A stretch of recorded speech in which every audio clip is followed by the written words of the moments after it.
নে চাওক এইটো মানে ঘপককৈ অহা পৰিস্থিতি ৰাইজো মানে সাজু নাছিলে এইটো আবতৰীয়া বানৰ কাৰণে গোটেই অসমখনতে এনেকুৱা এটা পৰিৱেশ হৈ গ'ল যে আগতীয়া বানৰ কাৰণে যথেষ্ট সমস্যাত জৰ্জৰিত হ'ব লগা হৈছে বিশেষকৈ এই অঞ্চলৰ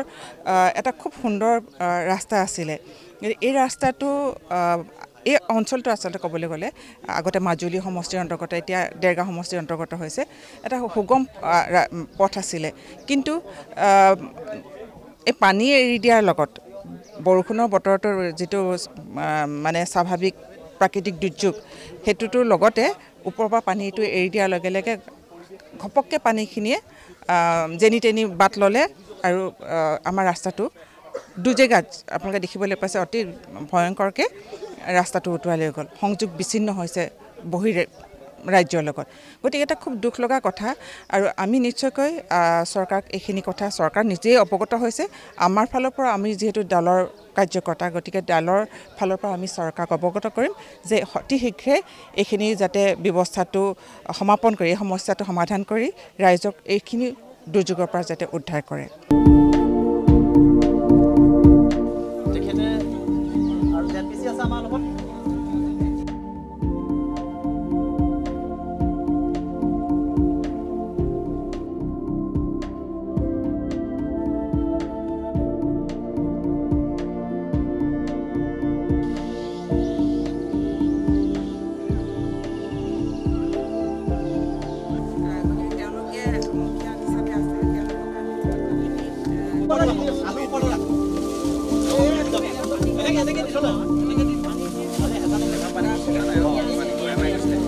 মানে পৰিস্থিতি খুব দুখজনক আমি ইয়াত যেটো অৱস্থা দেখিছোঁ আমাৰ যি দেৰগাঁৱৰ পৰা আমাৰ বোকাখাত সংযোগী এটা পথ আছিলে আৰু সেই পথটোৱে মথাউৰিৰ দৰে কাম কৰি আছিলে যেটো সম্পূৰ্ণভাৱে এটা বিধ্বস্ত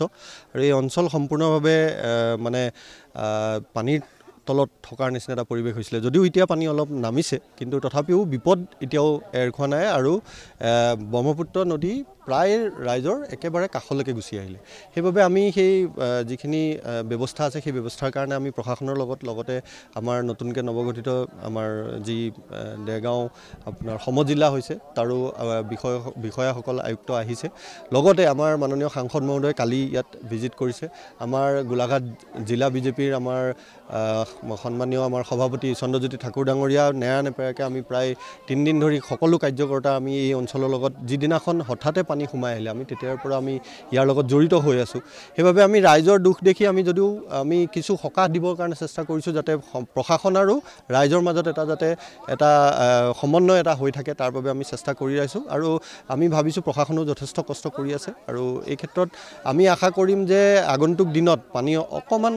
পানী নমাৰ লগে লগে তাৰ যাৱতীয় যিখিনি ব্যৱস্থা লগতে আমি মেডিকেল কেম্প বা যেনেকৈ যাৱতীয় যিখিনি ব্যৱস্থা আছে সেইখিনিৰ কাৰণে আমি ব্যৱস্থা গ্ৰহণ কৰিছোঁ ইয়াত প্ৰায় আমি এই বৃহত্তৰ অঞ্চলটোত প্ৰায় 150 মান আমাৰ গাঁও এতিয়া প্লাবিত হৈছিলে আৰু সেইবাবে এইটো এই আগৰ যিটো আগবাঢ়ি অহা বানপানীয়ে আমাক অকণমান জুৰুলা কৰিলে কিন্তু আমি এতিয়ালৈকে আমাৰ পৰিস্থিতি আমাৰ হাতত আছে আমি ভাবিছোঁ আমি যিমানখিনি ব্যৱস্থা কৰিব লাগে প্ৰশাসনৰ সহযোগত আমি ৰাখিব পাৰিছোঁ এইবাৰ জেঠমহীয়া পলৰ বানে আমাৰ যিটো পকীপথ আছিলে সেইটো খহাই দিয়াৰ কাৰণে এতিয়া 20খন গাঁও প্লাবিত হৈছে পানীৰ বানত অনাকাংক্ষিতভাৱে এই কাণ্ডটো হৈ যোৱাৰ কাৰণে আমি সকলো ৰাইজ এতিয়া দুখত পৰিবলগীয়া হৈছে আমাৰ জিলা প্ৰশাসনৰ পৰা ধৰি আমাৰ মণ্ডল কমিটিৰ সদস্যসকল বিভিন্ন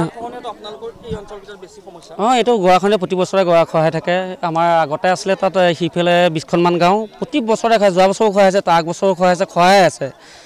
কিন্তু এইবাৰো আমাৰ গোটেই ৰাইজৰ বেছি বিভীষিকা সৃষ্টি হৈ গ'ল মানে জেঠমহীয়া বান কোনো এইটো আমাৰ মানে বানখিনি আহি যায় মানে আহাৰ শাওন এনেকুৱাত প্ৰস্তুত হৈ থাকে মানুহখিনি কিন্তু এইবাৰ ঘপককৈ আহি গ'ল জেঠমহীয়া বান তাতে গড়াৰো খহাই দিলে প্ৰস্তুত হৈ নাছিলে সেইকাৰণে বহুত ক্ষতি হৈ গ'ল আপোনালোকে এইসকল লোকৰ কাষত সদায় থিয় হৈ আছোঁ প্ৰত্যেকজন ব্যক্তি মুখত ওচৰত আমি থিয় হৈ আছোঁ আমাৰ সকলো মানুহ আহিছে জিলা প্ৰশাসনৰ পৰা ধৰি আমাৰ মণ্ডল কমিটিৰ বিষয়াসকল